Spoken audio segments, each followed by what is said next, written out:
Hi, I'm Raymond from Barneveld and you're watching Behind the Bar with Starr.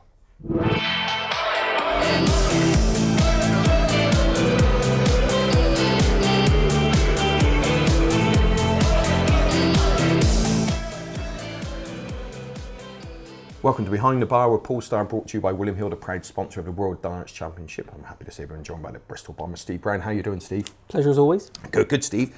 Week number 7, we're in Glasgow. James Wade, 6-5, 6-4 Adrian Lewis, or 7-2 to draw. The head-to-head gives James Wade a 26-14 advantage, and he was great at the weekend, wasn't he? He won a Pro Tour and was runners-up in on Saturday. I just feel Wade at the moment is going to be too much. Too tough for Adrian. And Adrian's looking over his shoulder and he's had some really disappointing results in the last couple of weeks. So I'll go Wadey. Wadey at 6-5. Second game on, Peter Snakebite Wright. He is 11-10. Stephen Bunting is 13-8. That's tight. Peter Wright's got a 4-2 head-to-head advantage there. 7-2 to draw. Oh, Steve. It's a tricky one, this. I mean, I think Peter's got to be full of confidence, really, but so Steve Bunting, you know, what do you think? I'm going to go to draw because that's what I do. I think at the end of the day, 7-2 to draw when, at the end of the day... It's difficult to pick a winner of those two. I mean, Steve had a great win last week and Peter Wright's had a good win over Kim Ibrex as well. So I think that's... Yeah. We're going to go 7-2 to draw Peter Wright and Stephen Bunting. Third game on, Raymond van Barneveld. He is desperate for points. He's 7-2 to beat the power Phil Taylor, who is 1-2, 9-2 to draw. I cannot see anything other than a Phil Taylor win.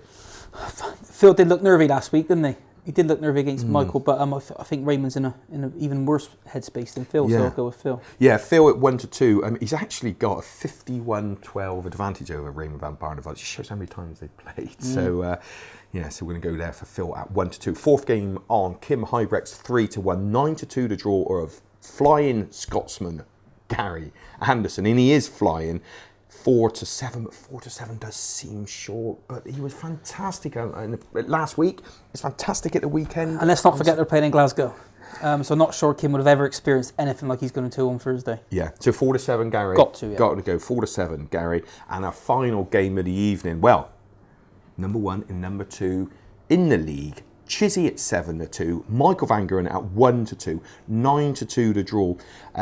Michael has a 14-5 head-to-head advantage, and in fact he's won the last 7, but I always say 1-2 is too short after I've actually gone for Phil Taylor at 1-2. 9-2 to draw for Chizzy. Can he get that? Chizzy's due a win, and he wants to bounce back from last week. I'm sure he does, so I think 9-2 is the value there, definitely. We're going to go 9-2 there. A little bit of, I've worked it out, 105-1. 105-1, a 5-timer there if anyone's interested. We had 4 a couple of weeks ago, so it'd be nice to get the 105-1. It's worth a pound. It is worth a pound. And Steve, can I ask you what your Bombers banker is this week? Well, due to his form the weekend, I'm going to go with James Wade as my Bombers banker this week. James Wade, Bombers banker at 6-5, and you're on 5. You've had 3 Bombers bankers. They've gone in at 6-4, 15-8, and 2-1. Yep. I've not landed the last couple of weeks, but I'm coming back with a big one. Dave Chisnell to get a draw against Michael Van Gerwen at 9-2, and that's Starr's Tungsten Tip. Thanks for joining us on Tungsten Tales, and of course thanks to Steve Brown for joining us again. Yeah, my pleasure.